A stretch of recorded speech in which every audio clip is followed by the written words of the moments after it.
Welcome to Norse Code, the number one podcast for your Minnesota Vikings. I'm your host and producer. My name is James Fagashnik. Thank you guys so much for listening. And at the other end of the tin cannon string, we have our analyst and co-host. You know him from numerous blogs and podcasts around the internet, most notably from the Wide Left Substack. He is Mr. Useful Human, Arif Hassan. Arif, who is getting more hate online at the moment? Is it you or is it Benjamin Solak for his I don't like food take? It wasn't even that he doesn't like food. It was eating is overrated, which is contingent upon not liking food, but worded in an even more aggravating manner. like it was just like in the middle of his podcast with The Ringer. You know what's overrated? Eating. And then he describes the fact that eating takes time, I guess, and that he would rather have a pill at the beginning of the day that contained all of his energy, presumably also nutrients, and then that be done with it. Thankfully, he's getting more hate. Thankfully, for two reasons. One, if I received that amount of hate, that would be very distressing. Two, he's a bad person and deserves it, both for the reason that he tweeted and also just kind of generally, right? But I am receiving a lot because, I mean, admittedly, my tweet wasn't like 100% clear on the direction or the tone I was taking it, but my tweet about the Timberwolves was that the Timberwolves team is doing the thing, God, they're going to hurt us so much, which I was like very specific in like saying us, because it's like I also believe in the Timberwolves. They are extremely fun. Game 1, Anthony Edwards was cracked. It ruled. Game 2, Mike Conley, incredible. Oh my God, that was so good. Jaden McDaniels, I learned who Jaden McDaniels was like 2 weeks before the playoffs. I learned that there's like a weird affection for Naz Reid in the fan base at about the All-Star break. Like I'm clearly like a latecomer to this. I'm comfortable being a basketball casual, as I think everybody knows. But like this team is insanely fun. Seeing Anthony Edwards drain threes from like 26 feet out or whatever, so fun. It's a team that like is daring you to believe in them. That's what the tweet was about, right? Everyone's like, oh my God, the Minnesota sports gimmick, which obviously it relies on the gimmick. But I think people are just like, they think it is intended to be a negative tweet as opposed to kind of like a reference to the negativity, I guess. I don't know. It wasn't really intended that way. But after people started interpreting it that way, you kind of have to lean in a little bit. So I don't know. I'm getting like a ton of mentions from people. It's the non-image version of the Eric Thompson picture. Yeah. And like, they're just like so mad. It's just like really shocking to me, right? And it's like a bunch of people that like they're not the Vikings. And it's like, yeah, man, the Vikings have like won in the playoffs. What about the history of the Timberwolves would suggest to you that this is a team you can believe in? The last time they had a good enough team to do any damage, one of their big three, one of their star players got injured doing a victory dance. Like, what? Like, why is this a team that suddenly has earned your, like, trust and faith? The whole point of this team is that it is defying its history, and because of Anthony Edwards, is aggressively pursuing your faith and is earning it. That's the interesting thing. So, like, so me saying they're going to hurt us so much is me saying I'm like open to the vulnerability of hope. And like people are like really mad that I was like, hey man, this team could hurt you. Yeah. All teams can. It's sports. Meanwhile, Orlovsky is dunking on Benjamin Solak right now on his food takes. Yeah, that's a level of down that is, it just ain't justified. That's the worst part, right? Because Orlovsky could dunk on like me for a picture of food that I post, right? And no one would take him seriously. It would just be like, really, dude? But everyone is like, Dan Orlovsky's right on this food take, which is a bad place for you to be in. Like, that's rough. Yeah, nobody should be there. Well, welcome to this episode of Norse Code. Hope you guys are all doing well. Hope you guys enjoyed our episode last week, where it was just a full interview segment with Arif. And then what we figured we would do is kind of a non-official two-parter. So this episode is going to be much more of a mailbag. than anything else. So we're answering, listener questions on a wide variety of draft topics. It's mostly on, for those who are curious, it is mostly on topic this episode. It does veer off that slightly. Story we just had. Well, yes, but it does veer off slightly near the end, as you would expect. So, again, thank you for listening to Norse Code. If you'd like to help us out financially, you can do so a couple of different ways. You can go over to patreon.com/Norse Code for $3.50 a month, or a little less for the year subscription. You get access to the bonus material, you get access to the Discord, all of that. Some cool stuff over there. Again, patreon.com/Norse Code. You can also go to paypal.me/Norse Code as well for a one-time donation. Or you can be one of the cool kids who pick up their new stickers at norsecode.threadless.com. And Arif, would you like to describe our new merch for us? For the listeners? Oh my God, yeah. I love them. So a friend of mine who, does like emote art for a bunch of streamers, decided to do one of me just kind of on a whim, which is really nice. Because I am primarily known in those spaces as the football man, because there's just not a lot of people into sports in those spaces. So they're like, hey, it's the football guy. They wanted to do kind of a football themed guy. These guys are called wigglers because they do little dances. They wiggle. And they're very common in a lot of Twitch chats. It's just like a little guy dancing. Kind of uncoordinated, which is kind of the fun part. But it's just a little guy. It's me, but with like a purple hood, and like Vikings horns, little Vikings tassels. He's got a little tie on. There's a happy version and one that's like incredibly mad. You can get stickers and magnets. I think they're adorable. James, for whatever reason, is very uncomfortable talking about them. I just don't know how to describe them properly. But they are in fact a thing. They are kind of cool.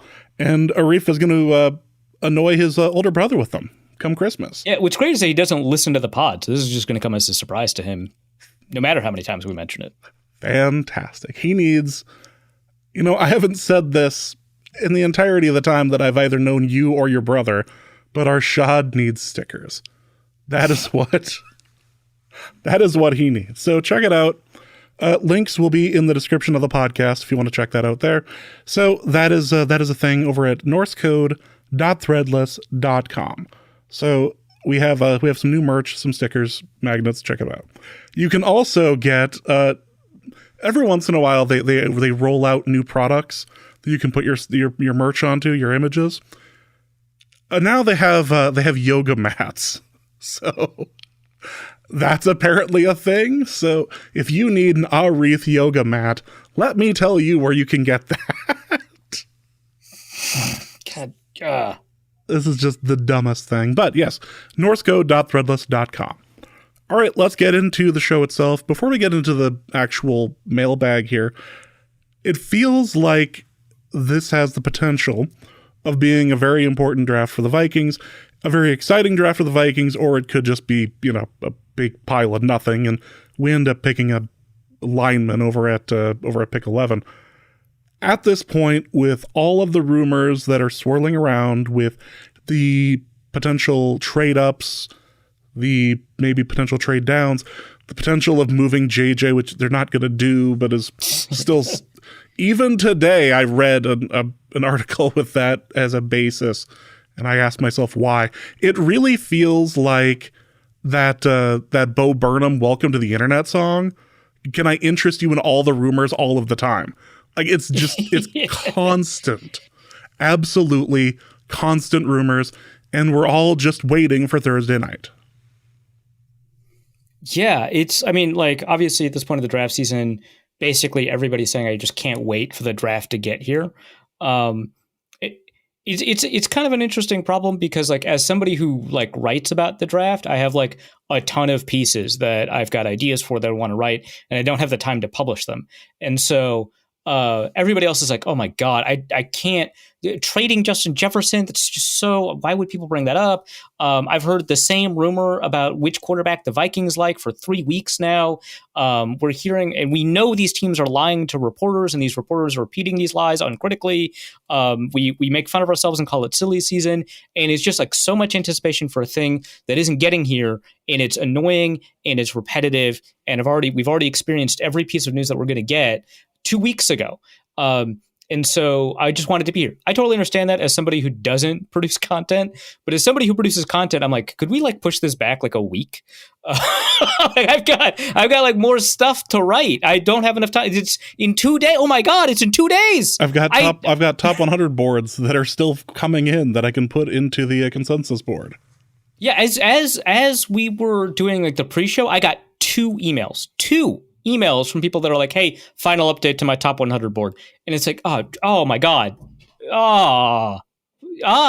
And I know there's a bunch of people that are going to give me like final updates. At least one of them is lying. At least one of them is going to be like, well, final update.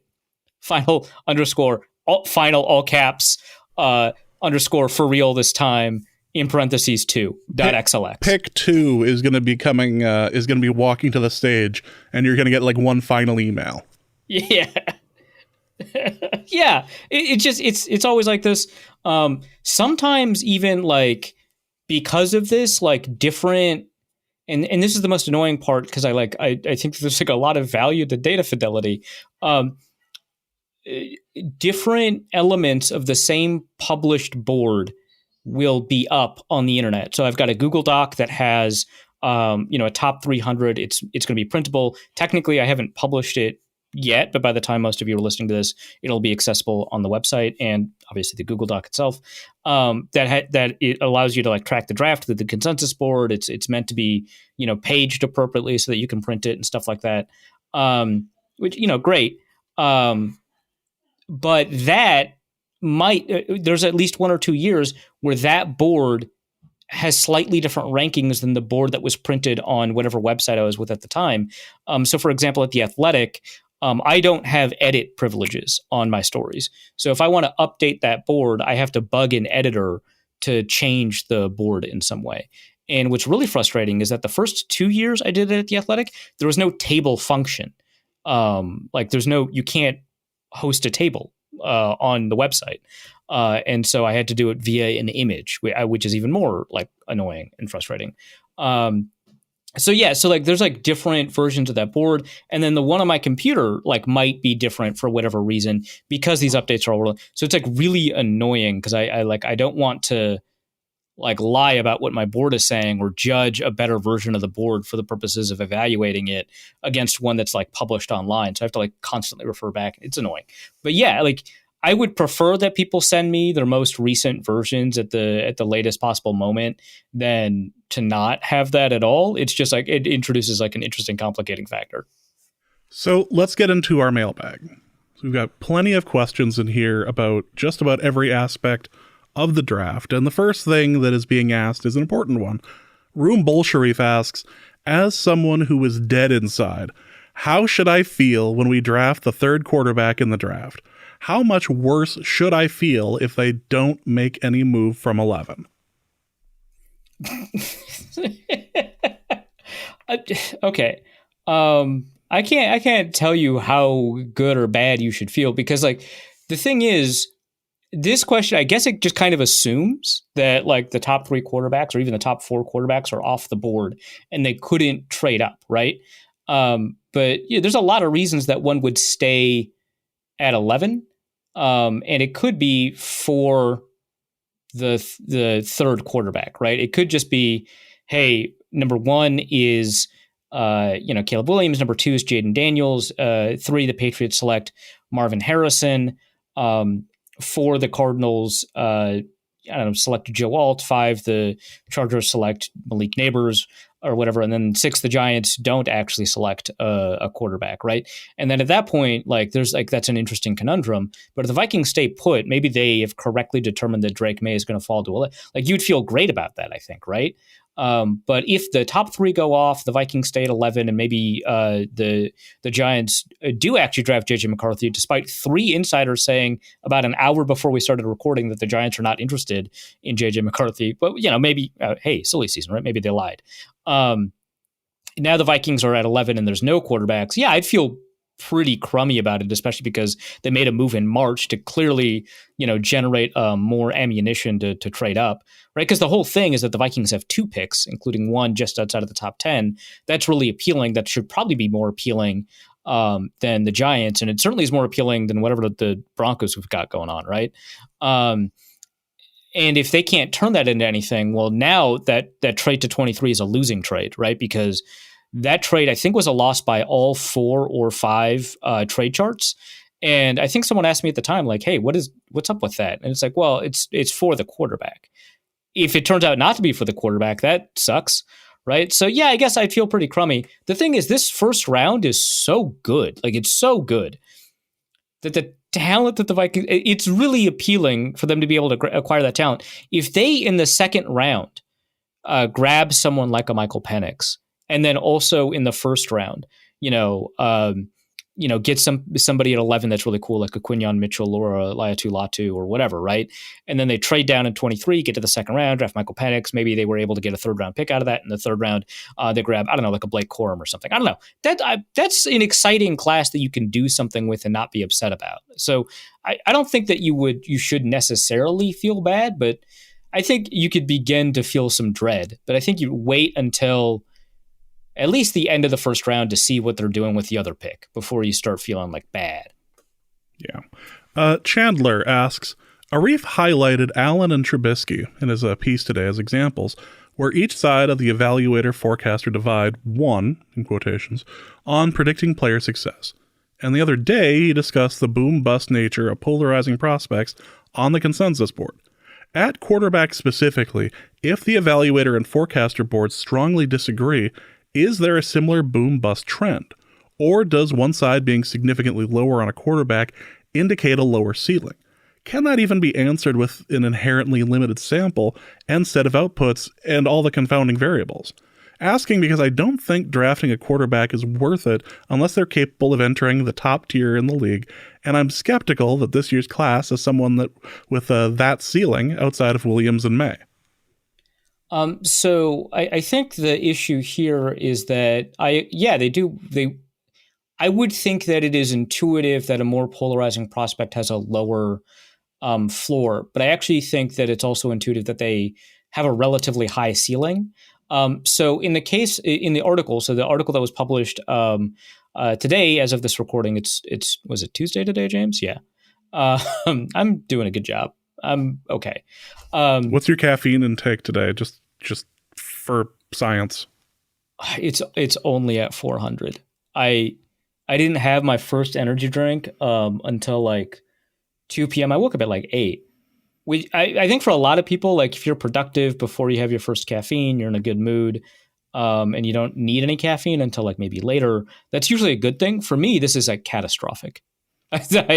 I've committed an act of self-harm essentially. Yeah. So we'll see. But I did discover a new energy drink that's like really good, Alani, which a lot of people have been trying out now. I guess it's pretty good. I'm still a Celsius guy. I'm also whoever wants to sponsor me guy. But that's like, we don't do ads, but mostly you'll make an exception for an energy drink. That makes sense. That we'll have Norse Code branded energy drinks. All right. Apologies for apology. Yeah. So to answer the rest of this question, but I think that so that piece outlines a couple of quarterbacks that the forecasters are right on and that the evaluators are right on. With the takeaway should be that if there is a significant disagreement between the two, that should suggest that there is something in the two approaches that warrants that. And by that I mean, especially at the quarterback position, when you see that significant disagreement, that implies that either evaluators or forecasters have access to some kind of knowledge that would rate that player higher or lower based on whatever reason, right? And so like Justin Herbert's a pretty decent example. It didn't show up on that list, but Justin Herbert's a good example. Josh Allen obviously is the example. But Daniel Jones is another example. Mitch Trubisky is another example. Sam Darnold's another example. And I think that it is when forecasters rank a player higher than evaluators do, especially a quarterback, there's probably something happening behind the scenes about the stuff that's really difficult to evaluate. That are like mental acuity, for example. Like Justin Herbert, his deal at Oregon was that he was working in an offense that was just really poorly suited to him, and they didn't design the offense around what he was good at. That's like one of the post hoc explanations that we have for why he looks so good now, and only rarely had good tape at Oregon. After the fact explanations are always kind of difficult, but that was in the scouting reports too. So it's not as if we're just constructing scenarios for why that was the case. And that's something that's a little bit easier for NFL teams to kind of get a handle on, not just because they've got a lot of people with a history of playing quarterback in multiple systems on staff and have a dedicated team of people whose job it is to evaluate and putting in those hours, but they get to talk to people. They get to have access to different types of game film and stuff like that. And so, putting him through interviews, putting him through the process, making sure that he's got the ability to move his eyes quickly in workouts and stuff like that, that's access that they might have that evaluators don't have, would be a reason that they would rank him higher. Josh Allen's ability to adapt to what's being asked of him in workouts might have been something that people were prizing highly. They also have like a history of scouting reports, right? So there's that piece by Alec Lewis that talks about how the Vikings have been scouting Jaden Daniels for like 4 years, right? Like they've been aware of him since Arizona State, and they've been keeping an eye on him as a draftable prospect. Bob McGinn's piece on quarterbacks, he does the anonymous scouts. He asks like 15 or 16 of them to rank players at every position. The one on quarterbacks was the third one out. So it was really nice because you got ahead of the draft, had time to read it. And the one on Jaden, it's really interesting because they talk about, how clean of a prospect Jaden Daniels is, how he didn't receive a single vote for most likely to bust, whereas the other 5 quarterbacks all got at least 2. And I think it's curious, right? Which is not the same as voting least likely to bust, but certainly, it seems like his floor is probably higher if that's the case, right? And one of the scouts talks about how he graded him at Arizona State. Now, mind you, it was as a 7th round grade, but he talked about like, hey, there's something special there when he was at Arizona State, which is like interesting because like the numbers were pretty awful. And that history, that database of evaluation is also part of the process, and the ability to say this guy was showing some special stuff even when he wasn't considered a draftable prospect is something that they might have access to that evaluators don't. But at the same time, evaluators aren't subject to some of the biases that NFL teams have, which could include biases towards mindset, or because it's obviously important for a quarterback to be a leader, to have a good mindset, but you might overrate that trait or something like that, like the Jaguars did with Blake Bortles, right? Like one of the things that they talked about the reason that they drafted him is because of how much command he took of every room that he was in. Great. Like that's good for Blake Bortles that he can do that. A lot of that is what the discussion about McCarthy is. Now, mind you, that was also some of the stuff people were saying about Tom Brady kind of at the time. He did go in the 6th round, but that was like on a strength of his scouting report. So it's not as if this is unimportant or irrelevant, but it might be something you could overrate. Carson Wentz's scouting report included the fact that he was a winner. He won a lot at North Dakota State. A lot of winners get that on their scouting report. Mac Jones got it on his scouting report. JJ McCarthy's getting it on his scouting report now. And it may be the case that they overrate this trait, right? They may have an availability bias where, the information they have exclusive access to, they may overrate. And so people who only watch 1 year of film and the people who don't have access to these interviews may not be swayed by the biases inherent in those. And so it more tells us about the differences in approach. I would argue that if forecasters rank a guy highly and evaluators rank a guy, pretty low, that would suggest that the access we have to their film is not that impressive, and there must be something else that makes up for it. And if it's vice versa, there might be a character issue or an injury concern. So I don't actually think this is the same as variance, because variance is across every board as opposed to a disagreement between two aggregate boards. Variance, to me, does a better job of emphasizing the boom-bust potential of a prospect, where I found that those players with high variance are less likely to succeed at their draft slot than players with low variance, but when they succeed, tend to be better players. So these are people like Josh Allen and Patrick Mahomes that had really high variance, and which like meets our intuitive expectations for what that means, which is kind of cool, but is not the same thing, I think, as the difference between a forecaster and evaluator board. That difference is more what that tells us about the evaluation. Next question is going to be from Starry Enjoyer, the soda. I guess that's worth a Twitter account name. If analytics point towards moving down as being more sound, why wouldn't the Patriots want to trade down for a haul? They could easily trade down, get a haul from us, and either stick and pick at 11 or move up and get QB4 in the 4 to 8 range while still amassing valuable picks.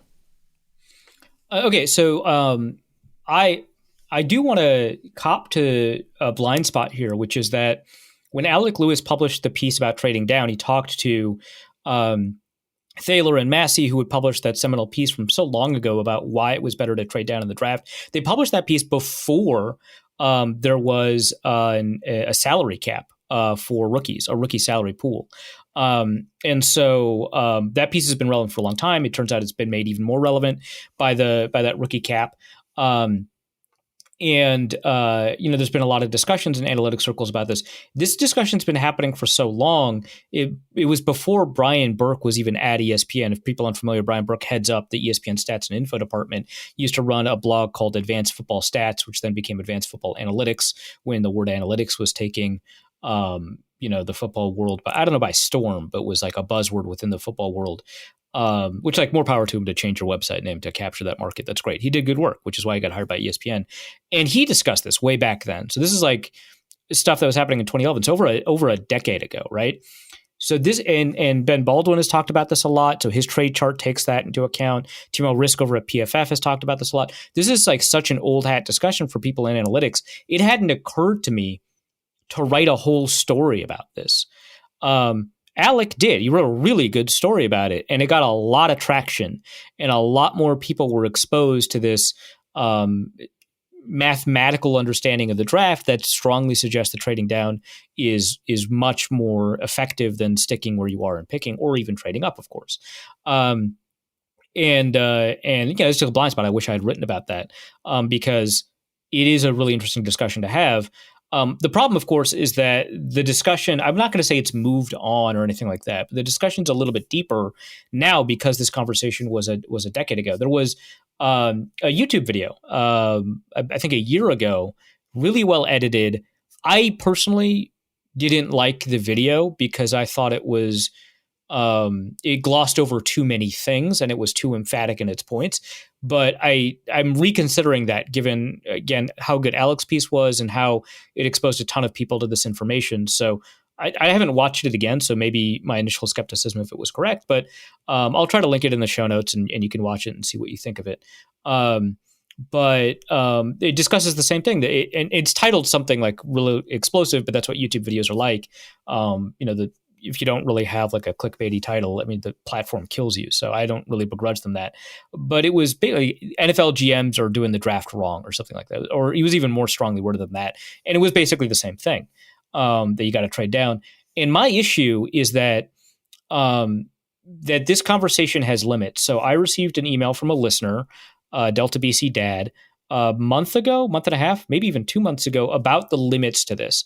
And Delta BC Dad has a statistical background. He's done a bunch of statistical modeling for the government. Not going to say which government. I don't want to like dox him too much or anything like that. But there's like a background that he has. And the email discussed some issues that I've had with the strength of the statements that analytics people make about trading down.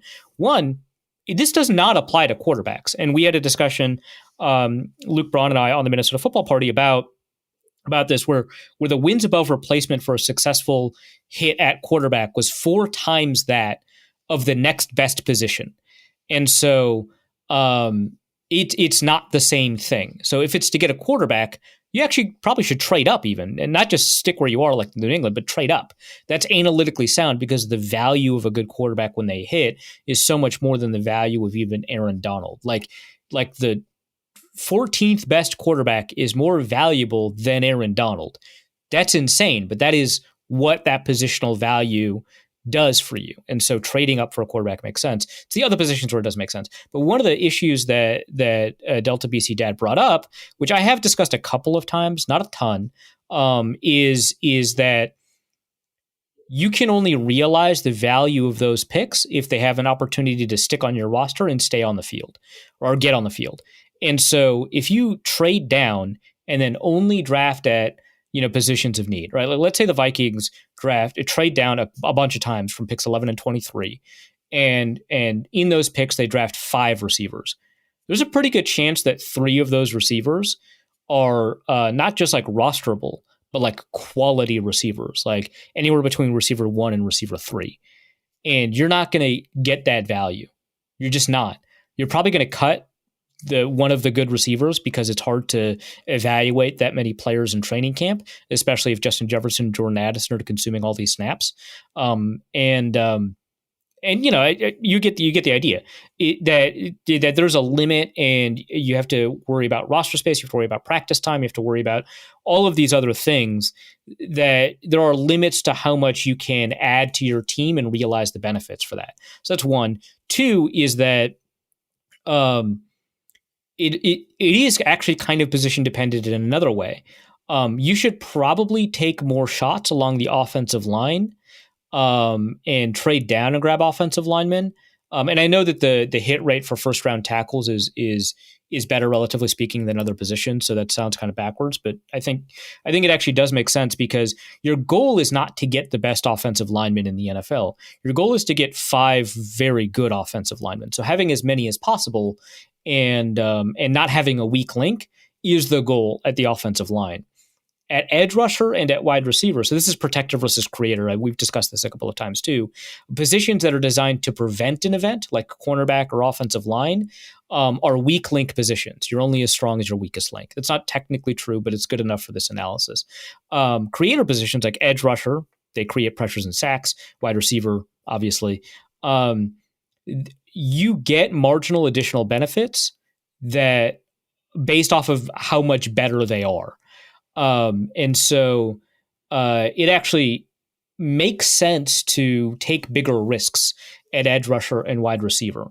And so it is a little bit different there.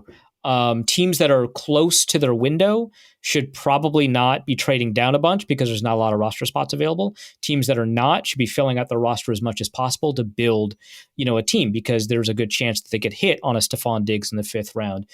Could hit on maybe not a Brock Purdy in the 7th round, but somebody like I'm trying to think of a backup quarterback from the 7th round, and I realize now I just don't remember when quarterbacks were drafted. So I don't know, Nick Mullins, CJ Beathard was like 4th round, something like that, right? That's like a good player to have to set your team up for success, which is what the Vikings did when they signed Sam Darnold, because now you don't have to rush your quarterback, and now you've got the ability to build a team. So I think that there's a lot of reasons.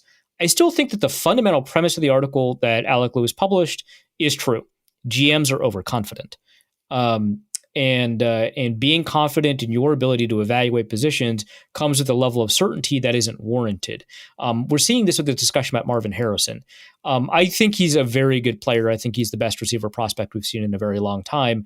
This is not me saying that that's not the case, but rather he's considered one of the safest picks we've ever seen at receiver, which is like you don't get safe picks at receiver. It's not a position where there's a super clean evaluation where you get a bunch of high floor guys. There is a bust potential with Marvin Harrison. There is. And the way people talk about it is as if there almost isn't.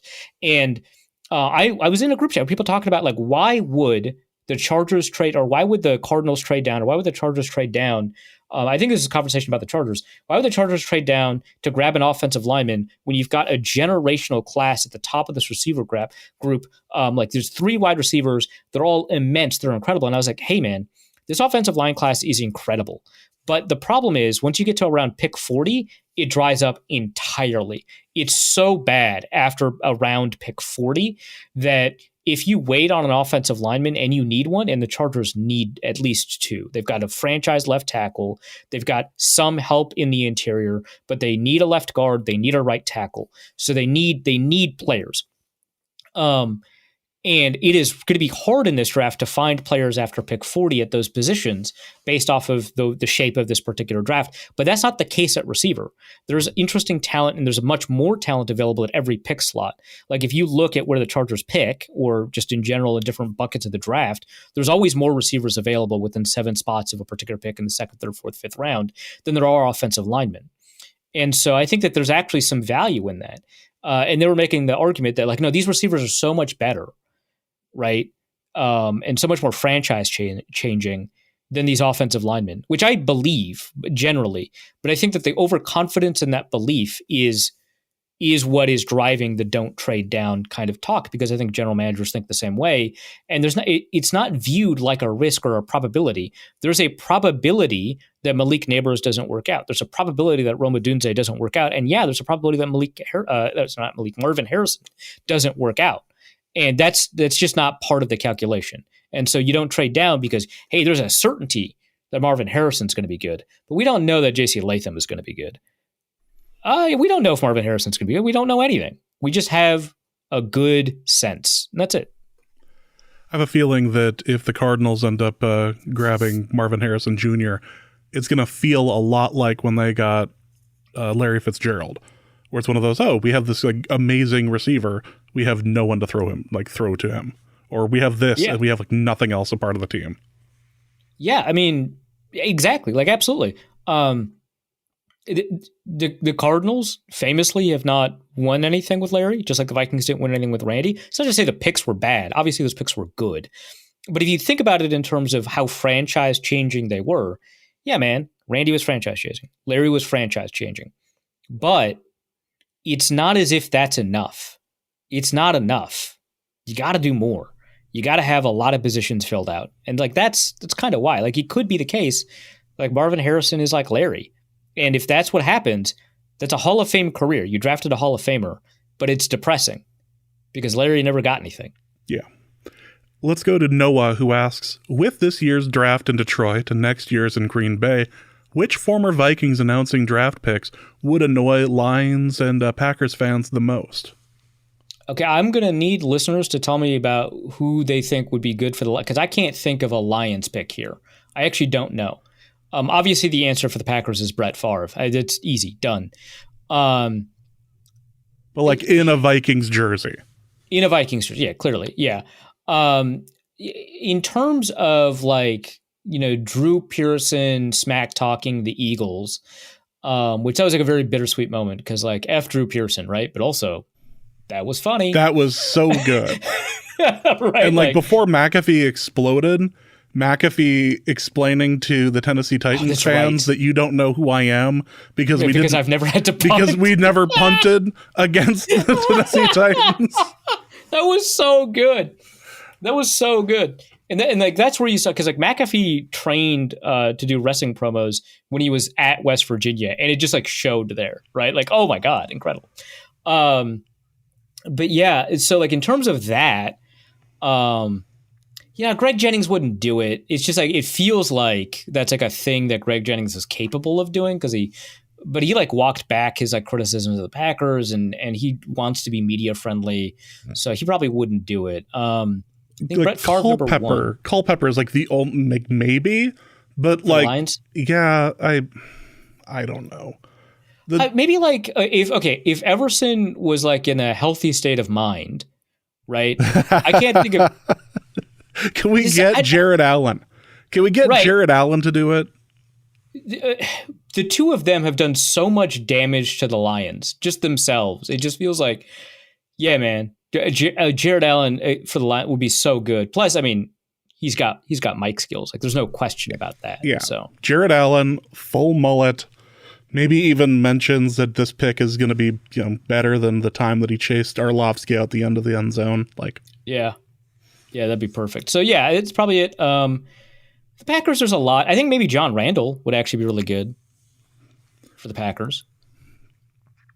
I think the Packers one, I think Moss would be fun, but that's... Yeah, it feels like he's moving away from being like a trash talker in the same way that I'm thinking about the Drew Pearson thing. So Moss would be fun. And, you know, he could be like, hey, man, remember when you drafted 3 cornerbacks to stop me and it didn't work? Like, yeah, there's room to work with there. But yeah. Let's go to Simon, who asks, which positions does the consensus board predict best in terms of draft position and actual play in the NFL? So I ran the numbers mostly actually just in terms of actual play in the NFL because I didn't read the full question when I did the research. So sorry about that, Simon. But they're probably pretty tightly correlated, at least. So it seems as if the average error is lowest. / the average benefit is the highest at guard, tight end, linebacker, and running back. And the guard is like really good, and then tight end, linebacker, and running back are all kind of tightly grouped together. And then a little bit less error than that is wide receiver. Guard is super interesting to me because like the whole deal with the way that people talk about offensive linemen is that it's really difficult to evaluate them if you don't have a history of coaching or playing the position for a very long time. It's like very nuanced, you know, how do you figure this out? And it turns out 2 things. One, guards are on your screen a lot. You don't need all 22 to see guards. You may need all 22 to see cornerbacks and safeties and receivers, but you don't need them to see guards. So that helps. Same thing with linebackers and running backs. Not quite true of tight ends, but often true of tight ends. They're not usually running seam routes down the field. And if they are, they're usually so obviously athletic that you can rank them pretty highly anyway. So that kind of resolves itself. But that might be it. The issue is that doesn't hold up for centers and tackles. So I'm not sure what the reason is, but right now it seems as if it's better, for at least from 2016 to 2021, at evaluating guards. But yeah, and this is, I'm using what positions they played in the NFL as tagged by PFF, not what position that they, you know, declared for the draft as, or what the team lists them as, or whatever. So if they played guard much more often, they're listed as a guard. So that could impact the way you read the board, because if a team drafts, let's say Mike Onwenu, 6th round pick for the Patriots, he was a tackle in college, is very tackle capable, and I believe he was listed as a tackle on a ton of big boards. I don't remember where he's listed on the consensus board, but he's listed as a tackle on a bunch of big boards. He was drafted by the Patriots to be a guard. Now, he ended up playing basically all 4 non-centered positions for the Patriots as they dealt with like various injuries and talent problems. He was very good. The other ones weren't. And so sometimes they're like, yeah, you got to play right tackle. It's just going to happen now. And he did. He's very good at it. But he's tagged as a guard and he's a very good player. So it's tough because a lot of people are evaluating him as a tackle and they ranked him fairly high. And that was a hit for the consensus board. But, you know, does that tell us that we can trust this ranking more? I don't know, because he's listed as a tackle. And that could happen for Kingsley Suamataia. That could happen for a couple of people in this draft that are considered potential guards. People are thinking maybe even Talius Fuaga, the right tackle from Oregon State, you know, could be a guard. There's a bunch of tackles here that are considered guards. It's the Duke guy, Graham Barton, I think, is a tackle at Duke and is considered a center by a lot of people. So it's helpful to know that the players that they like that turn out to be guards in the NFL, they're very good at evaluating. But that doesn't tell us that this guy's going to be a good tackle. So that creates an issue there. The position they're worst at, unsurprising, it's quarterback. Mind you, Josh Allen and Patrick Mahomes did a number on the consensus board. The two of them walloped the consensus board. Like the NFL destroyed the consensus board on those 2 quarterbacks. And so that's impacting the average error a little bit. I think on average, and I didn't run the numbers this way. I just looked at the total value change. On average, actually, the evaluator board does a really good job versus the NFL because it was right on. I think it's going to be right on Daniel Jones. Right now, the value calculation is such that technically they're wrong on Daniel Jones, but I think they'll be right on Daniel Jones. They're right on Sam Darnold. They were right on Trey Lance. They were right on Mac Jones. They were right on, especially going forward for Mac Jones because he's not going to acquire that any more value. They were right on They were wrong on Justin Herbert. They were wrong on Justin Fields, but they were right on a couple of others. I mean, they were more right than wrong. Christian Hackenberg, for example. So the quarterback one is interesting because that one's really sensitive to guys that blew up pretty big. Can we take a moment while we're talking about quarterbacks to just appreciate, maybe have a moment of silence for that Denver Broncos quarterback room this year? Oh boy. DiNucci's starting a game. Like, that's all there is to it. If he's on that roster come October, he's starting a game. That's nuts. Well, at least Zach Wilson gets to go back to like altitude, right? He's from like Utah or something, so it's good for him. That's actually what he was missing. He was too close to sea level in New Jersey. Yeah, it was. The air is so much thicker. That ball has to cut through it. It's too tough. Yep. But what a room. There were people that were like, okay, so yeah, they're not going to trade up for a quarterback, and it's like the reason they're not going to trade for a quarterback is they don't have assets. What about Zach Wilson changes? What? They're just at this point trying to win 4 games. That's all they're trying to do at this point. Yeah. Tep asks, if the only criteria for day 1 of the draft was to make Arif as happy as possible, that's a Herculean task. What should the Vikings do? What would fill Arif with the most joy? Summon the meteor. Can they do that? Is that Quasi is a smart guy, right? He could probably find a way to redirect a meteor towards the Earth. What if the chair, like the easy chair from Roger Goodell's basement, what if that just eats him? Eats Roger Goodell? Yes. Oh, okay. Yeah. Great. Yeah. Fantastic. Memorable night. Completely. Yeah. If the Vikings invent Death Chair, the chair that eats people, 100%. It's like the chair from Pee-wee's Adventure, except it's hungry, and it's the only thing that can satiate it is Roger Goodell. Yeah, so that'd be good. As for picks, yeah, move up and draft Drake May. That would be a successful draft. I would be very excited about the Vikings doing that. Was there a second part of that question? Is there like No, we're just trying to make you happy. Yeah, that's. Oh wow, that's so nice that you would ask that. Someone at one point was concerned about making you happy. It's so rare. It wasn't me. I can't believe this question made it through your mailbag filter. Yeah, well, look, I've already made fun of you once during pre-show about your car, so I'm just trying to balance it out.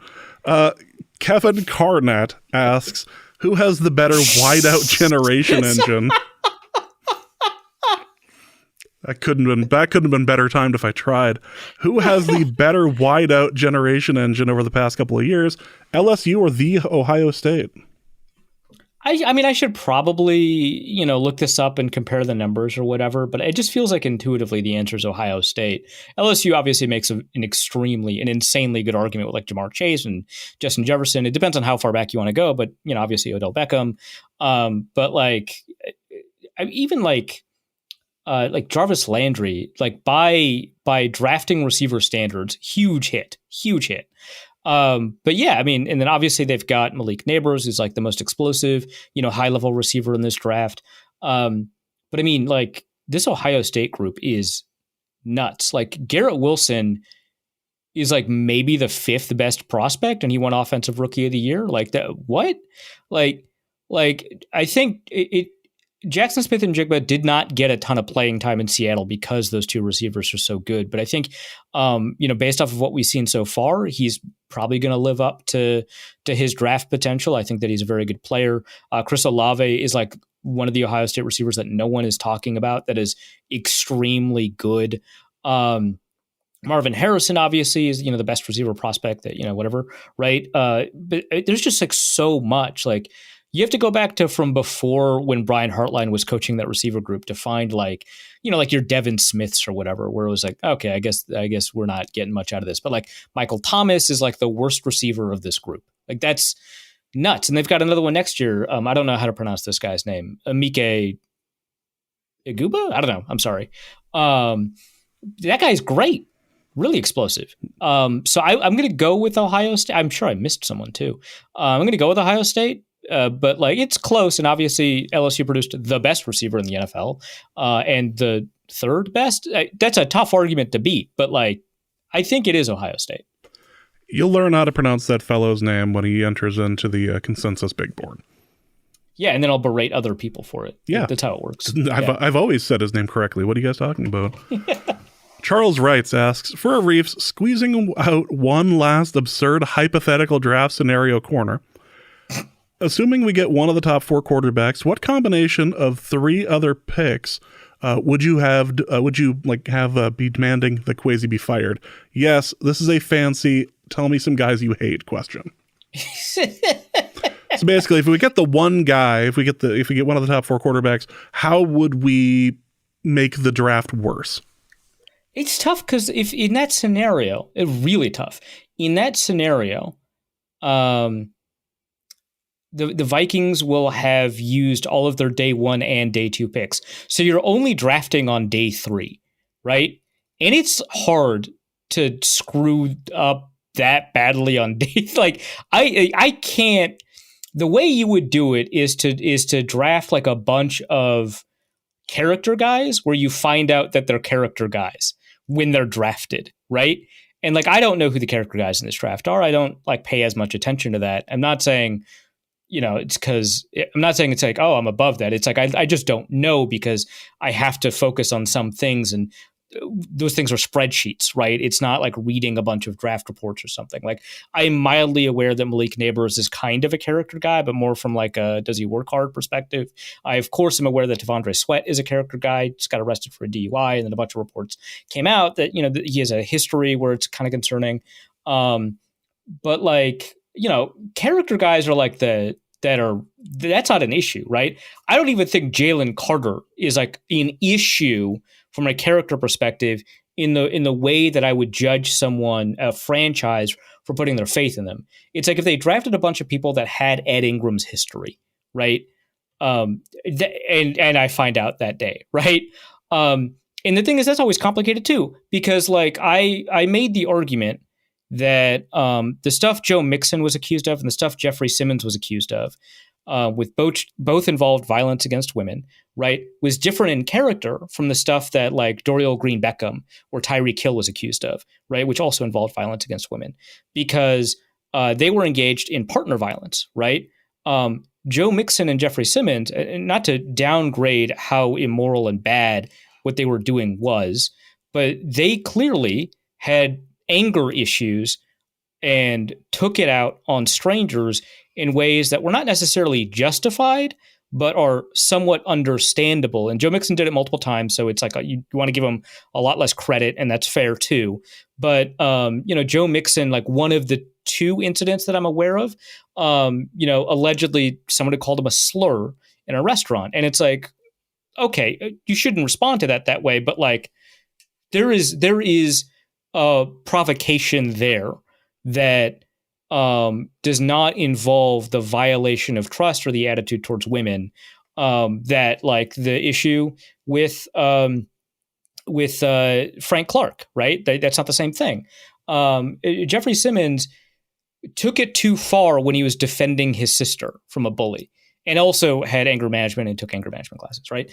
And so, like, even then, you kind of have to be like, well, what's the kind of deal here? But it would be like 4 guys in the 3rd round that all fell because they were awful people, right? It's like, oh, you drafted Tyler Higbee in the 4th round? The guy who committed a hate crime against people who look like me? Okay, yeah, that would ruin my draft. Good for you, you got Drake May. Now I don't feel comfortable going to the facility. So that's it. But like, I can't imagine them I can't imagine being so down. Like if they drafted a guy in the 4th round that on the consensus board was like, pick 300, right? So like, let me take a look at the consensus board right here. Actually, I like that guy and that guy too. So I'm not going Okay, so some of these 300 guys are not that bad. Um, okay, these guys I don't recall, so I can't say too much about. Oh, Talia Tagovailoa. He's a quarterback, so it'd be bad to draft him right after drafting a quarterback in the first round, as much as I don't actually hate that Washington strategy of drafting Griffin and Cousins. You probably also need to draft other positions. If they drafted the Maryland quarterback, Talia Tagovailoa, in the fourth round, that would sour my mood, right? But not like it wouldn't ruin the draft, right? Like, yeah, Andre Sam, safety from LSU, you draft him in the fourth round, like, okay, I don't love that. You draft Trente Jones, guard from Michigan. I don't love that. That's a bad pick. But yeah, in the fourth round, it's hard to ruin the draft that way. Maybe a bunch of kickers and punters and a long snapper. I'd be like, okay, well, what are we doing here? It's like you're playing with house money, but there's a way to play with house money that ticks you off. Also from Charles Wrights, he asks, also, the draft starts at 1 a.m. UK time. What snacks should I get? We're going British. We're going British snacks. Wigan kebab. There we go. I'm going to go with Jaffa cakes. There you go. Yeah. Surprisingly, you know what? I'm proud of us for being able to answer that so quickly, so efficiently, and correctly. Yeah, well, I'm especially proud of you because you haven't been to London. Yes, famously, I have not yet. And you make jokes about the car, man. I'm gonna. I'm familiar with what happened with Denver as well. Like a lot of comments about whether or not the Denver thing was actually going to happen, and the fact that I got hurt. I've hurt my back about 2 weeks ago or 2 months ago. Oddly enough, while recording an episode of Norse Code, is when it flared up badly. And all I've been thinking about is I need to through all the physical therapy stuff. All I've been thinking about is I need to get healthy because if I don't make it to London, I'm never going to hear the end of this. I love our listeners, but I will get so much crap. Bob the Bull Sharif asks, for a Reef's draft value corner, is it better for a team long term to draft a Christian Hackenberg, immediately obvious bust but without any compensation or playing time, or is it better to draft a Zach Wilson, occasional flashes but still mostly very bad and getting a minimal return, but does get some play time? This is a pretty fascinating question because the idea is that in general, you want to draft a better player, right? And Zach Wilson's better than Christian Hackenberg. So you'd want to draft a better player. But this is like the Andy Dalton line that people were talking about, like 2016, 2017, about how a quarterback is just good enough that you're going to be too scared to move on from him. I don't actually think this applies to Kirk Cousins, by the way. I think he is better than that. But just good enough that you'd be scared to move from him and just bad enough that you can't do anything with him. And while Zach Wilson wasn't close to the Andy Dalton line or anything like that, he did receive significant playing time and make the team worse, right? And when Pro Football Reference, way back, when Doug Drynan was writing for them, way back, we did a statistical analysis on when you should move on from quarterbacks. I think the piece was titled "Should the Lions have moved on from Joey Harrington a year earlier?" It's an old piece. They were trying to quickly calculate quarterback value, and obviously they've got their own internal system, approximate value, to do that. And they realized that the worst quarterbacks did not have the lowest score, right? The lowest score was Mark Sanchez, who is absolutely a better quarterback than a lot of these guys, right? But Nathan Peterman did not start enough games. So, not that Nathan Peterman was in that sample, but you get what I mean, right? I think you're better off having drafted Hackenberg than having drafted Zach Wilson because you move on a lot quicker. Now, obviously, Wilson was drafted 3 overall. Hackenberg was drafted in the second round. It's a little bit different. But if it's the same kind of investment, it's better that the guy just bombs out and you're like, oh, okay. You're like, what happened with Josh Rosen? He was so bad. And also they got a new head coach, and the head coach ran an air raid system, which technically UCLA did with Josh Rosen, but obviously Kyler Murray was a better fit. That helped motivate things. But they Josh Rosen was so bad that they were like, we're good. We're good. We're just going to draft a quarterback. You would much prefer that than finding out that you have Mac Jones. Oh, great. fantastic. Remember when Mac Jones was good briefly?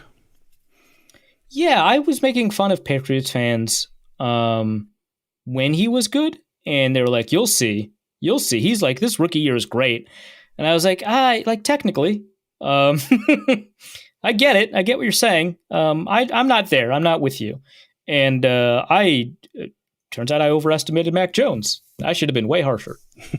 It's like listening to Patriots fans talk about his throws last year. It sounds like he was just committing war crimes left and right on the field. Well, yeah, they were like, God, we got to start Bailey zapping. It's like, well, when those sentences start happening on the regular, things have taken a turn. Crocodile Brun D asks, if the Vikings don't get a chance to move up and take a top 4 quarterback, what is the best situation at picks 11 and 23? And is there a scenario where the fan base doesn't immediately grab pitchforks and torches? Don't move up, and the best case scenario picks 11 and 23 where they don't move up. Well, at 23, they trade down and grab a quarterback in the second round. That's like, I think, the best case. Also at 11, I would suggest trading down because I think you're out. First of all, trading down better. We just talked about that. But you're also like out of elite prospects, right? So there is no elite tackle. Joe Alt has placed himself as the top tackle, but it's not really the same as like a Joe Thomas type guy or a Jake Long before he got injured kind of prospect, right? So you don't have like an elite guy. There's no Quentin Nelson, right? There's no Marvin Harrison. So if you're out of the elite players, right, I would suggest trading down because I think there's a tier of players at edge rusher, cornerback, and defensive tackle. They're all going to be drafted around pick 11. You could trade back a couple of picks. Presumably there's a market for that pick. So hopefully a team will trade up. This, of course, did happen with the Jets. They drafted Elijah Vera Tucker, and the Vikings drafted Christian Darrisaw. Great, fantastic.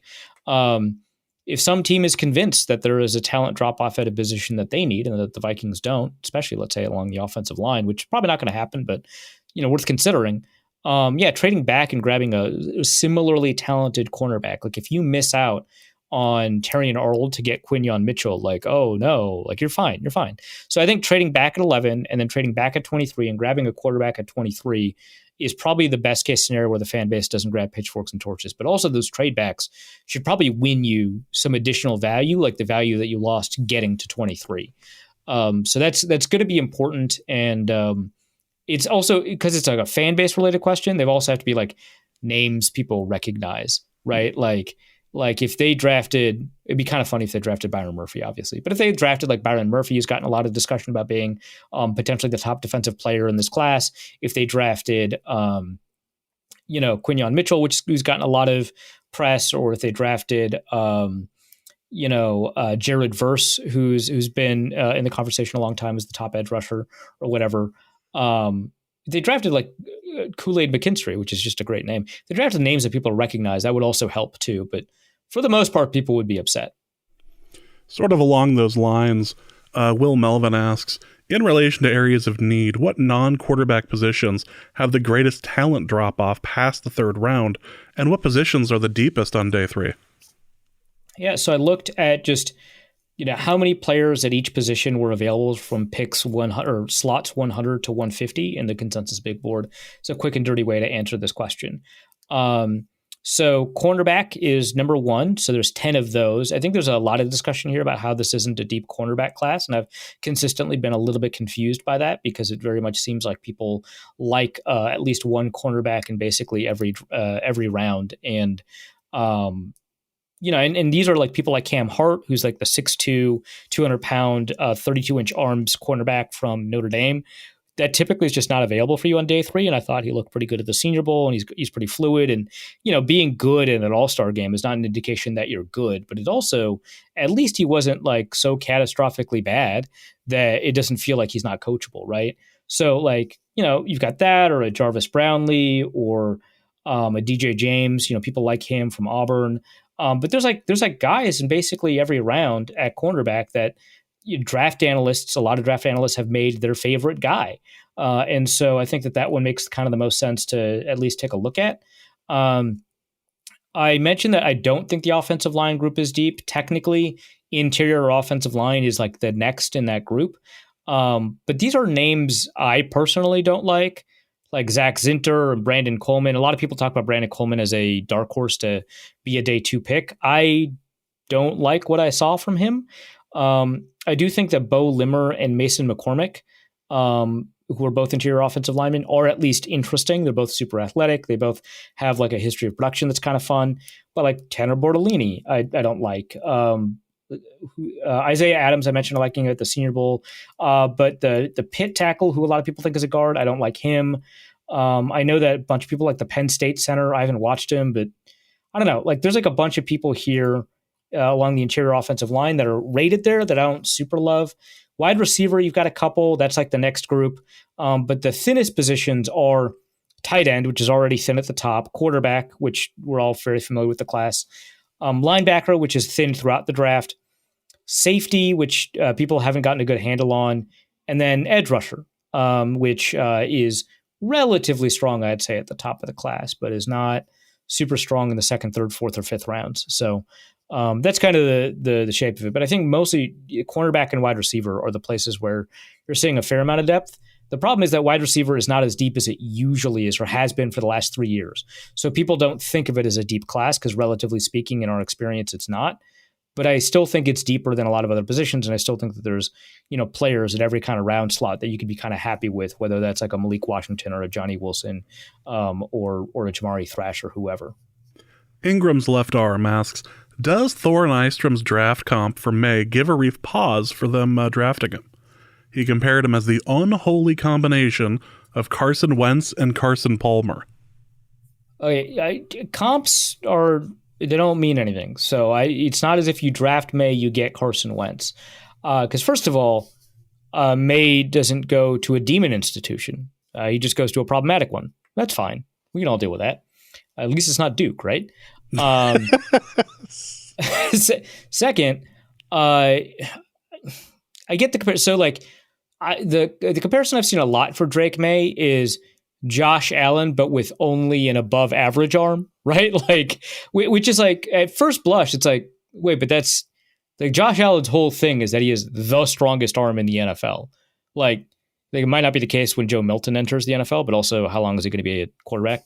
But like Josh Allen, his whole deal, but like his play style, the decisions that he makes, the way he makes those decisions, the inconsistency coming out of college, the footwork issues, like all of those kind of track. And, he like scrambles kind of the same amount. He does keep his eyes up when he's scrambling, which is nice.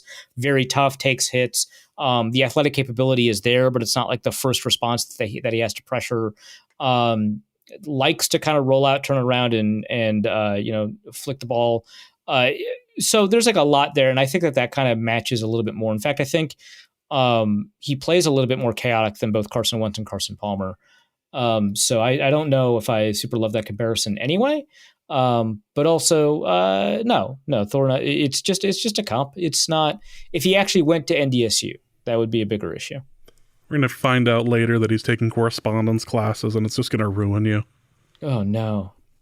Also from Ingram's left arm, he asks, if you could do a more successful version of the Herschel Walker trade compensation, but was assured drafting a top 10 quarterback for a decade, would you pull the trigger?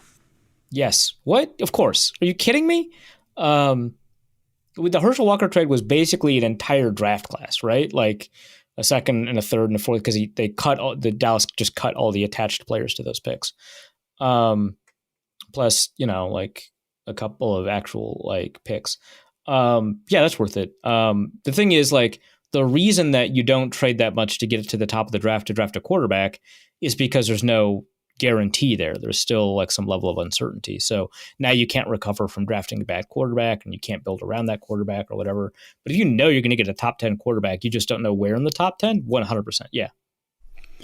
Next question is from Kenneth Allen, who asks, it seems to me that the worst case scenario by standards of next week would be for the Vikings to fail to trade up and draft a quarterback way ahead of the consensus rank at 11 or 23. Not only are you not getting a top 3-4 quarterback, but you are still paid a premium to get 11 and 23. Is this analysis correct?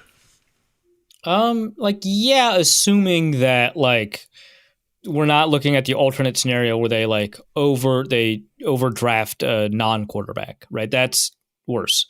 But yeah, I think of the plausible scenarios. Like I don't think that they're going to draft like Jackson Powers Johnson, who's a very good player, but is like projected to go at the bottom of the first now, maybe top of the second, and he's playing a non-premium position, center. If you draft him at 11, that sucks. And then of course you could go like way down the draft and overdraft somebody projected to go in like round 3 or something at 11. That would be worse, right? Like what the Patriots did with the Chattanooga guy, I forget his name. He was like 100 plus on the consensus board. He was drafted at like 29 or something. Cole Strange, I think. That would be like worse, but I think of the most likely or plausible scenarios, yeah, like drafting like Bo Nix at 11 would be as close to catastrophic as you can get drafting a quarterback, in my opinion. Also from Kenneth Allen, what do you make of Belichick not being hired this offseason? The impression I got from the Wickersham piece was that the owners are afraid of sharing power with a coach, and especially credit with a coach, see Kraft. Was it a mistake for no team to hire Belichick? Mistake? I don't know. So, first of all, you got to deal with the fact that he's like 70 plus, right? Like I just don't know how much you're going to get out of that, and you're going to tool a team around a guy that might retire very soon, or if he doesn't retire, something much more annoying. He's theoretically chasing the win record at this point. Like that's his whole point. Yeah. So yeah, I don't know if it was a mistake, but it was surprising. You think that an enterprising owner would want to get that. So my read of the Wickersham piece was that the NFL is very comfortable committing labor violations. Like my first thought was, one owner told another owner not to hire a former employee of his. Like there's a reason that when you list someone as a reference on your job, they can't badmouth you.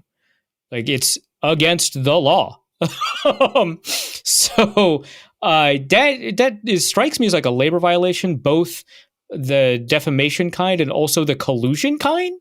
That's like collusion, right? Like I don't know. Because I don't know. It's like an opportunistic power. I don't know, but it feels like that's a labor violation. It also feels like nothing's ever going to come of it, but that was a thought. But yeah, like I just feel like the comedy among owners and the influential power that Kraft has probably played a pretty significant role. But yeah, I do think that there is some element of having to rework your entire front office around a coach in a way that is even more extreme than the Gruden-Mayock dynamic, or much more extreme than one would expect of the Harbaugh-Ortiz situation. Maybe kind of like what Chip Kelly was trying to do in Philadelphia. It is like Belichick brings a front office with him, and it's not one that is particularly great either. So yeah, I don't know if it was a mistake, and maybe that plays a role, but I feel like it's more ownership politics that did it. QAM or Cam Ekstrom asks, Xstorm rather, asks, at the league meetings, Kevin O'Connell was asked about off-season non-football injuries and referenced a potential non-football injury as a way to avoid dancing at his wedding. There's a video posted here. What style of dangerous dancing was Kevin O'Connell alluding to? My theory is daggering. What is the most dangerous dance in the world? Back in high school, onions dance. That we've got a history of athletes performing the onion dance. Yeah, there is that. I remember back in high school they would prevent people from getting too close for dancing. But there was a song that was banned, and I'm trying to remember what it was. Oh, it was the Tootsie Roll of all things. They wouldn't let people dance to the Tootsie Roll. The 90s rap song. Incredible. Red River was an odd place, I say, but yeah, I think the Tootsie Roll. He was trying to avoid getting his early 90s rap on. Yeah, it makes sense. The timeline matches up. Yes, let's go with that. Dave asks, is Jordan Travis bad injured or bad injured? I know he's not a Vikings option, but he went from Heisman candidate to having zero draft buzz pretty quickly. Sorry, I just read a tweet, so my bad. Arif is on Twitter during the show. I'm sure everyone has their shocked faces appropriately out right now. Okay, I showcased remarkable restraint for like the past half hour, I think, for me. In relative terms. If anyone has ever had the joy of eating a meal with Arif, or if you've never had the joy, let me tell you what it's like exactly. Arif's food is ice cold by the time he takes one bite. It's only slightly better than what happens with your buddy Benjamin Solak and his desire to not eat real food. Arif's food will be absolutely cold from scrolling and telling stories. Okay, first of all, I do have appropriate temperature bites, so I can enjoy the food the way it was meant to be enjoyed, and I enjoy it very much. I love food, and I love food the way it is meant to be prepared. I also am a social person, and I enjoy other people's company, so I feel like I shouldn't be knocked for that. As for Jordan Travis, he was never, like, from my understanding, again, I'm not like a huge draft Nick, but like based off of like my read of the way everybody talked about him, he was like never a prospect that a lot of people were very high on. So the first thing that people ever mentioned about him as a potential draft prospect was that he was undersized and that he didn't really have the build. Now, I know that he weighed in at his pro day at around 200 pounds.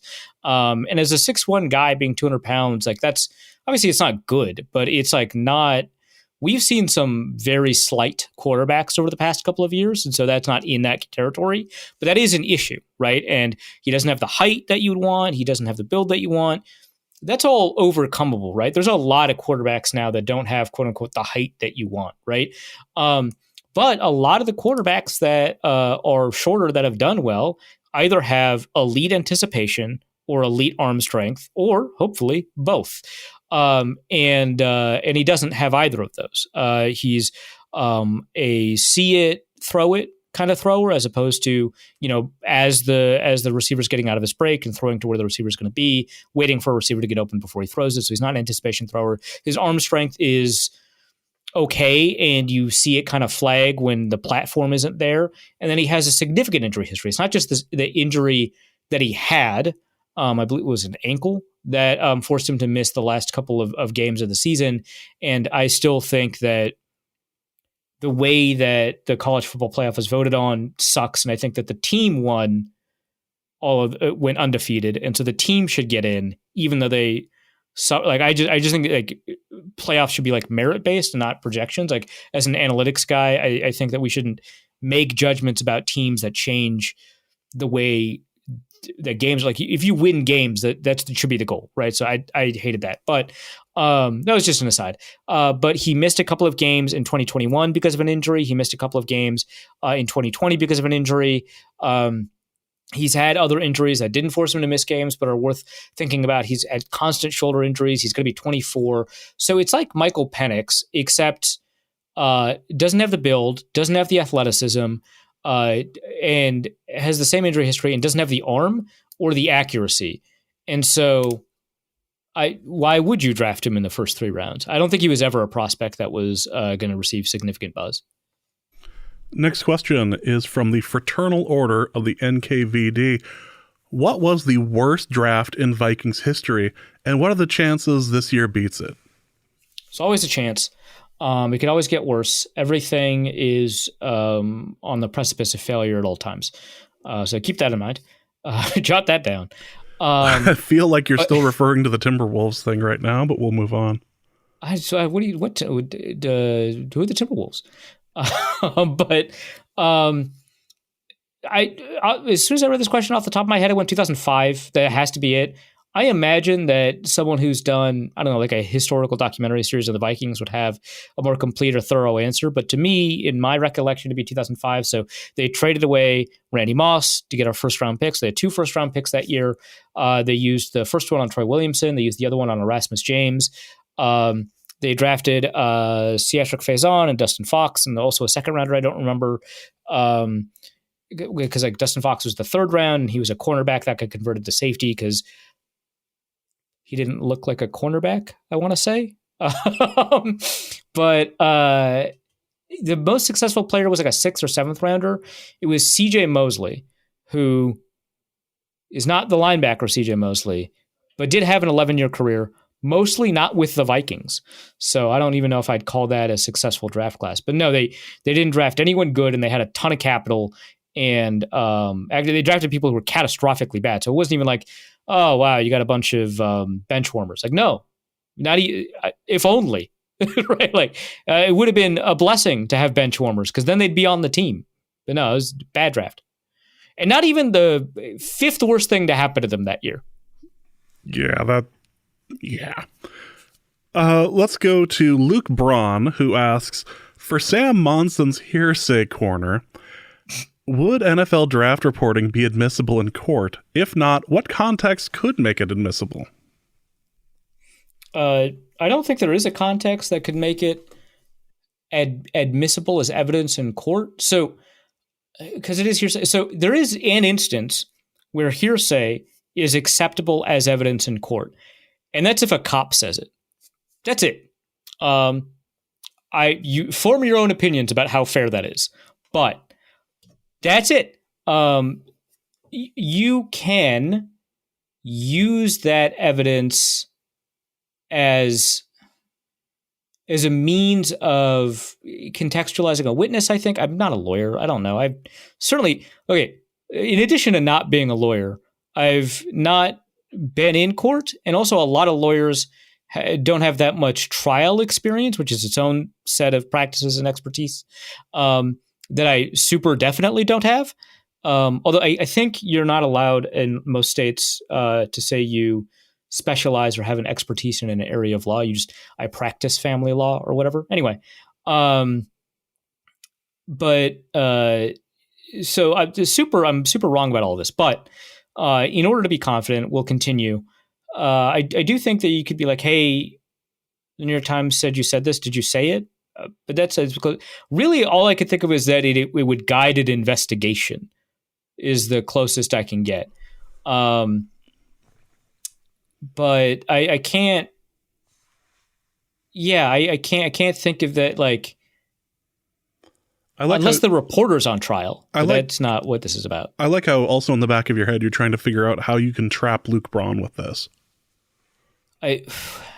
Okay, so we did successfully get him on the back foot by not showing up to his wedding as far as he knows. And certainly not by ruining a wedding in a way that he noticed. So we have the advantage. So really all of this right now is extraneous, but certainly something that has been percolating. Yes. Nolan Kaler asks, for North Code, at what point do we say that the Winnipeg Jets are better franchise than their New Jersey counterparts? Right now. This is like their 5th season. So when this question popped up, I was like, aren't the Winnipeg Jets bad too? And James was like, they're in the playoffs. They're playing like right now. And I Googled it and they're like currently, or they were at the time, currently playing the Colorado Avalanche. Franchise that for historical reasons I remember hating. So F them. But I hated them forever. But did the Avalanche have Patrick Waugh at any point? Am I remembering things correctly? My memory's a little hazy at the moment. They play the Wild often and have broken the Wild's heart repeatedly. So you're right. You're right to hate them. Yes. Great. Okay. So what? Chicago Blackhawks won, Avalanche 2-4, something like that. Yeah, you could swap those two, and I'd be okay with it too. So yeah. Okay. Cool. I know things. Look at that. But I don't know about the Winnipeg Jets. So I was like, aren't they bad? And they had like 52 wins this year, so they're like good. But I was like, okay, well, maybe a couple of years ago they were bad, and they were just like they were really young and talented, and people were like, okay, they're not like living up to their potential. And yeah, I guess 2 years ago they didn't like make the playoffs, but they had like a winning record with a young team. So maybe people were like over-indexing how good they expected a 3-year-old franchise to be. Maybe that's the Las Vegas's fault or something. But no, they're good. They're good now. They've won 52 games. They're better than the Jets. Other Jets. We could say that now. There's a good chance that in 4 years they'll have more championships than the New Jersey Jets, right? Like that's New York Jets, but yes. Yeah, I know what I said. The implication was there. All right, we're gonna go. We're gonna go way off the rails now for the rest of the mailbag. Tank B asks for a Reef's most important decision of 2024 corner. I currently have a smoker and a very small gas grill. The gas grill was a freebie and has a series of issues: metal parts falling out, igniter no longer works, trays don't connect quite right. Mostly though, it's simply too small for how often and how many things I prefer to cook outside. With Father's Day looming, I am considering making a push for a replacement. What sort of options should I consider and why? What would be your first choice? Okay, so I looked it up on Consumer Reports. So let me tell you something super neat about the way Consumer Reports classifies grill sizes. So they only have 3 sizes of grill, small, medium, large, or I guess mid-size. But the way that they tell you how large a grill is, and every grill that they use, they've tested for hours and hours and hours, so they can confirm the sizing category. But it is by the number of burgers that you have room for to grill at one time, which is an extraordinarily useful unit of measurement. That is beautiful. Props. We need more things in that as a unit of measure. I need to know how many burgers Drake May can leap. Like a long jump, I need to know like his. Right. I need to know shuttle cone time, like distance. Like I need everything right. So, in burgers. How many burgers can he get past in 1 second? Yes, right? That's crazy useful information to have. So the 3 classes are less than 18 burgers or fewer than 18 burgers, whatever. And then more than 28 burgers. And then obviously mid-size is 18 to 28 burgers. So the issue with the grill in question is that it's too small, right? And also all the other issues. A lot of issues. So I'm assuming you want a mid-size grill, and I'm going to assume that you want a gas grill because you haven't really developed taste, which is fine. Many people haven't. You're already doing better than Solak, so don't worry about it. The price ranges here are pretty significant. They range from $400 all the way up to $1,500. Their most recommended grill is a $1,400 grill. I haven't looked at the review itself. It's called the Weber Genesis Smart Grill EPX 335. Then there's like a bunch of other numbers after that. I assume it connects to your smartphone, and I assume it's not a hassle because it did get the top score after like actually dozens of hours of testing. So most smart items, especially like a grill, probably not that good, but I guess they execute this one well. It is $1,400. The next grill that they recommend in a different price category is $9, also a Weber grill, Weber Genesis E325S. Great. Cool. I don't know anything about it. It has a really high level of predicted reliability based off of its build quality. It has a really high level of owner satisfaction based off of their survey of reviews. The evenness of the grill is excellent. They have something called preheat performance, which is how quickly it takes to get up to temperature. And that's something that they physically measure as opposed to trusting the manufacturer's BTUs, which I think is really cool. And it is about average in the category at 3 out of 5. And then at the $400 level, still within their recommended range. So the top grill scored a 79. This one scored a 75. So this is actually really tight. $400 grill called the Even Embers GAS 8560AS. I assume you can figure it out from there. The build quality isn't as high as the $900 or the $1,400 grill, but it is still very high. The evenness of the performance was 5 out of 5. That's even better than all of these other elite grills that cost a lot more. The preheat performance, how quickly it got up to temperature, was the best out of all the grills that they recommend. It seems like those are the grills you want to take a look at if you want a mid-size gas grill. It had a pretty solid sturdiness score. It is all or mostly stainless. It has a long-term warranty on its burners. It has side burners. It doesn't have like all of the bells and whistles. It doesn't have a rotisserie. It doesn't have an infrared burner. But I think you don't care about that. So you can grab that and stick some propane in there with your propane accessories. Yeah. Leon Smorgasborg asks, for the beekeeping corner, say a beekeeper wanted to maximize productivity of a brood and replace the normal diet of the bees with a universal, bland, nutrient-heavy formula, an energy switch, if you will. Which bee race would be the most receptive to this, and which one would be most likely to rightfully attack the beekeeper in a merciless revolt?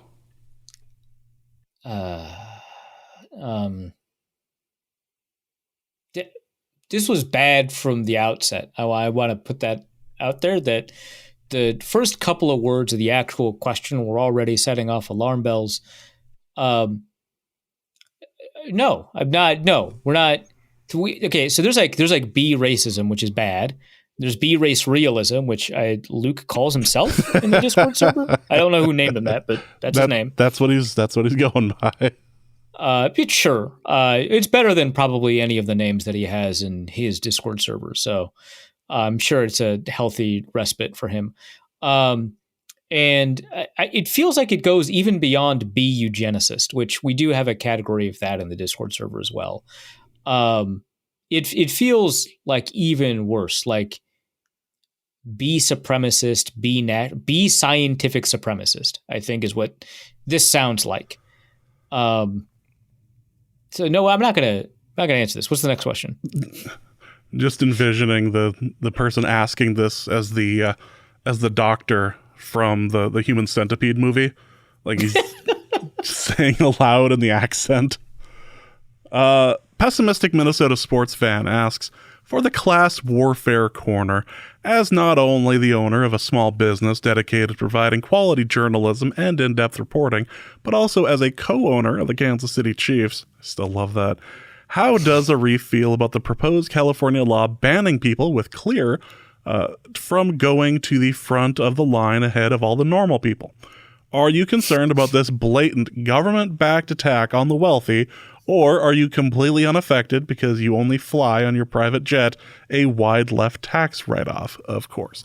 Clear is the thing that allows you to skip the TSA line into their own separate thing to go through. Something you have to pay a decent amount of money for. It is not TSA pre-check, though, which is a little bit faster, especially if Clear and pre-check. The reason I know this is because I do have Clear. Because Wow. I fly all the time. It's fair. It makes sense. I looked into it at one point when I kept flying last year. For the same reason, I was like, if I make like one or two more flights, I could actually justify the Delta like bonus room or whatever. It was like, no, I can't do this. I don't go to airports enough that are nuts enough to like need to skip the line. But you have Clear, huh? I flew out of the Denver airport. Okay, Clear is a godsend there. But the Clear is a godsend. It's okay. So the Denver airport rules, except for The TSA intake. part's hell. Yeah. Yeah, the TSA part is awful. The rest of that airport is awesome, and also it has lore, and the lore is insane. I love that airport. It's so evil. It's so beautifully evil. So evil. But like excellent food court situation, excellent layout, awful security line situation. So that one's a godsend to have Clear. And if you can find where the Clear line is, which is nuts that is a thing. But yeah, it's saved me a lot of time, and I actually use that time to do work. Like that's fair, I think. So I do have Clear. Here's the other thing is that this question also doesn't impact me because I just use the media line in stadiums. So I do already skip the line. But I will say that that's a weird law. I'm not like, I guess, crazy against it because I've never actually seen Clear used for stadiums. So that, or is it also in airports? It's an airport. Is it also yeah. Oh, okay. That's weird. Very weird. If this reduces the value of Clear such that they have to lower the price because you can't use it at LAX, great. Because I don't fly LAX all that often, and flying into San Francisco, there's a couple of different airports you can use, so it's not a big issue. Okay. If if there was a study backing this law that suggested that the use of priority lines slows the overall line, yeah, great, for it. If it's just like, that's weird and I don't like it, unless it reduces the value of clear. As a side note, do you remember the ridiculous route we had to take into the Denver stadium in order to find our seats? That was crazy. That was absolutely ridiculous. There should have been way better marked things in order to get there. Even Baltimore was better about like labeling things, and you practically need a Sherpa to get to your seat in Baltimore. Yeah. Were you walking with me through the Denver stadium? I'm trying to remember if it was you or if it was... I think I was walking because we were in a group of 4 and we got split up. Yes. I think I was walking with you and Dusty and Aaron, I think, must have been together. Yeah, and like texting each other, trying to like coordinate, and it's like you and I ended up in like the lounge area, like of the box. Yeah, as soon as we got into the lounge area that we were not allowed into. Nope. Right. But we absolutely used. It was 100% smooth sailing from there, and I don't even mean just because the crowd was smaller and the amenities were nice, and we did use the amenities as much before we left because we knew we weren't getting back in. But it was smooth because like they don't restrict the movement of people that are going to the lounge, so you can go anywhere from the lounge. So it was really easy to get to our seat once we found our way there. But before that, it was a nightmare because it's like I've never seen a stadium that was essentially like had one ways, like which was what this was. Yeah. And the sections are just not connected to each other, and so like we walked all the way up to the 4th floor. Or no, the 3rd floor, and we needed to go to the 4th, and we couldn't go to the 4th. Finally find a way to the 4th, and the sections are connected. So we have to go back down and back up. Elevator. Yeah, we found an elevator and like punched our way in. Yeah, so we walked down. Which was Dusty's problem, because Dusty couldn't get into one. They kept saying no to one. They wouldn't let him, yeah. But yeah, so we walked all the way up, and then we had to walk back down. We got sick of it, so we just went into an elevator, and they let us. Like, let's just not make the hill giant mad. Let's send him up. He looks a little not sturdy on his feet right now. Let's go to the next question with Logan Bolsharif, who asks, question for Arif's Big Board Corner. As you may know, you create a consensus big board that combines, I like how you may know this, that combines the big boards of other draft analysts, and you use Excel Wizardry to average them out or whatever. You mentioned that your board can often determine if a team overdrafted a player. So my question is, did Luke Braun's spouse overdraft him? Or how would you rate that selection? Do you remember when the Buccaneers drafted Roberto Aguayo in the 2nd round? Just gonna throw that out there. Ouch. The Buccaneers eventually recovered. It's fine. They did have to resolve the Roberto Aguayo situation, which I'm not... This is not a 100% analogy. All metaphors break down somewhere. But, just throwing that out there.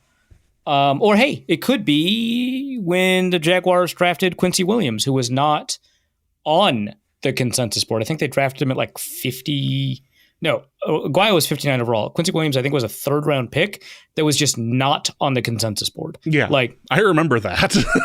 I was like, what? And like the thing is, like I go into drafts with like the 300-player board that's like public-facing, and then like a 700 to 800-player board that I use to supplement the 300-player board when someone is not in the 300. So when I say someone's not in the consensus board, I used to mean not on the 300-player board, and now I have to go and find them or whatever. And occasionally there is a player that's not in the 300-player board or in the 700-player board, and I can enter their name into the consensus board, and it will auto-populate with the rankings of the people that rank them. Usually 2 or 3 boards will have that player ranked. That did not happen for Quincy Williams. No one had him. I have boards. There's one board I have this year that has 2,355 players on it. 2,355. And this MFer emailed me. So he sends me the board. He emails me 3 days later and he's like, I did the positional weighting calculations wrong for picks 800 to 2253 or whatever. So I have to resubmit those picks. And I was like, oh, God, Jesus Christ. And then he sent me an email 2 hours later that was like, okay, I have to resubmit. I was good thing I didn't start on the other one. Yeah. But yeah, like there's some truly large player rankings out there. And the largest ones get a bit above 1,000, and they did not have Quincy Williams. Anyway, I bring up the Quincy Williams and Roberto Aguirre overdrafting situations coincidentally. They have nothing to do with this question. What's the next question? The final question we have is a question for Arif's time traveling or multiverse corner. In the general Discord channel, James posited that James 2013 would never believe James 2024 about the shenanigans of Norse code, merch, etc. In this particular case, I was uploading the images for the new merch and going, I don't understand how my life has gotten to this point. But in your opinion, what would be harder to get Arif 2013 to believe? All the crazy Norse code stuff, Bolsharifism, merch, anime Arif becoming a national journalist, an NFL owner, etc., or the NFT bubble / hype? Okay, so I think we have to slot this into multiverse because I don't think it would have been good for me to learn that I was successful, or that people would make. It's anime.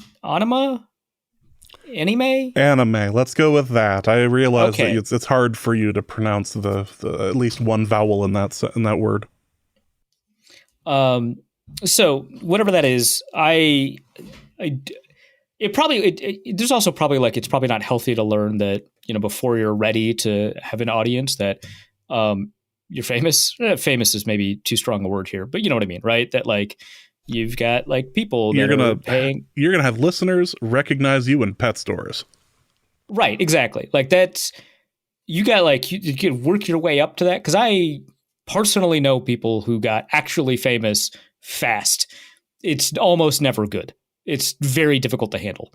And I'm not at that level, but also like, you know, so it probably would have been good, but also like knowing the outcome of an event and knowing you'll be successful might change your approach, and the way that it changes your approach might, force you to do things in a different way that it turns out were actually either happenstantially important, coincidentally important, or actually important from a process perspective to your success. So it's probably not a good thing to know, but just in terms of how surprising it would have been, I'm not a humble guy, right? Like I'm you're on record, yes. Yeah. Now, mind you, in 2013, I was like not in a great place, right? Like career-wise, it's like I don't know what I'm doing. Don't have jobs. That's important to have.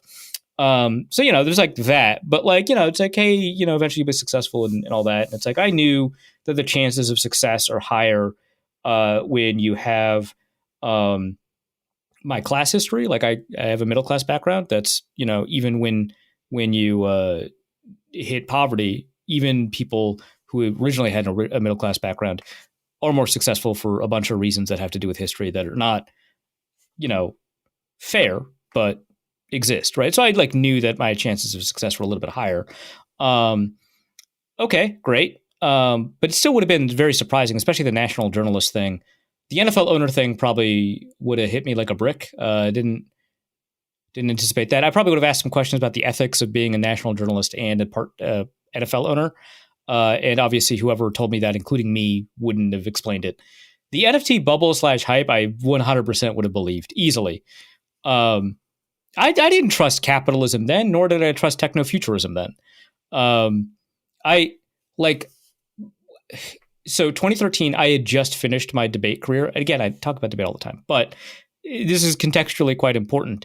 One of the arguments that I would consistently be successful with as a debater was that our future with technology is on a crash course to be extremely destructive in a lot of different ways that are impossible to anticipate. And like the impossible to anticipate part was part of the argument because otherwise people would say, this is the specific reason that you think technology is bad, and we've got evidence that says that specific reason won't come to pass, whether it's because of super weapons in the future or AI or nanomachines or whatever. And we would just say, no, it's actually just kind of this unspecified thing. You can't anticipate how technology would go. Ask somebody in the 60s about the internet, right? And which has been catastrophic to mankind, right?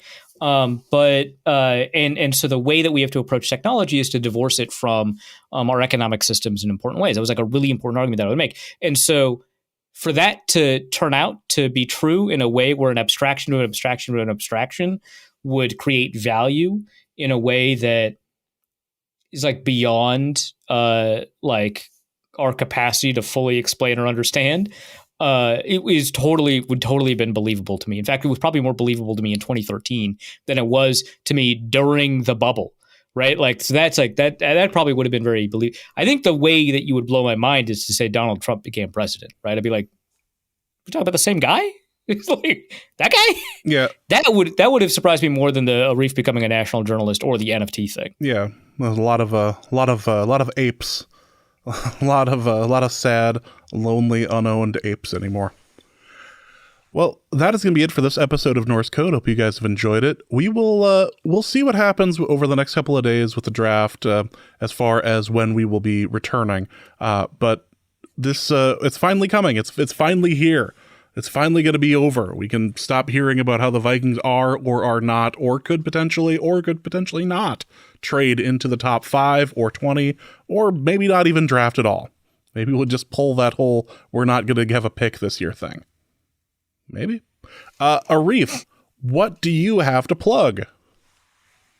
As you may know, I've been putting together a consensus big board that combines the big boards of other draft analysts.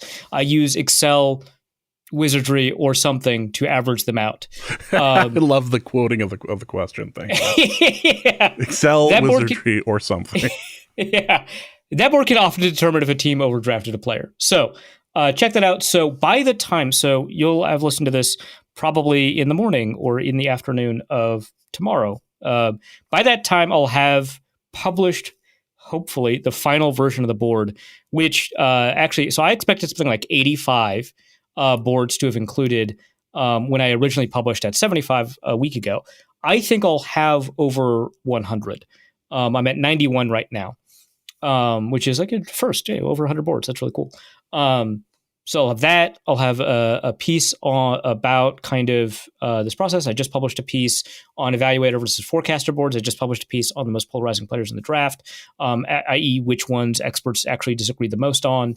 And I'll obviously have draft grades after the draft is over, grading all the teams using the consensus board. I don't know. You've been here for a while. You all understand. Exactly. So, the website is wideleft.football. That important part of the plug. Go there. There we go. I was going to say if we we're going to get the website as well in that. So good.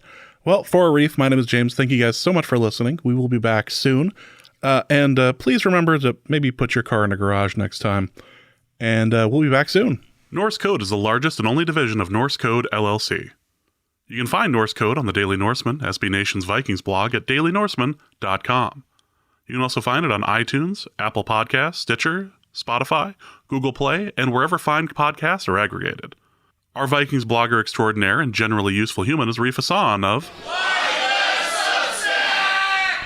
and he can be found on Twitter at Arif Hassan NFL. I am your producer and host, and my name is James Pagashnik. You can find me at the show's official Twitter feed at NorseCodeDN or at my personal account at Big Mono. If you'd like to donate a few bucks to the show, you can do so in a couple of different ways. You can go to patreon.com/NorseCode and donate there. For $3.50 a month, you get bonus material and more. You can also go to paypal.me/NorseCode for a one-time donation, or you can go to norsecode.threadless.com and pick up some Norse Code merch. Any questions or comments that cannot fit in a tweet can be sent to norsecodepodcast@gmail.com. On behalf of the Norse Code staff, we thank you so much for listening. Our formula is this. Hey, all things are possible through the power of Ben DiNucci.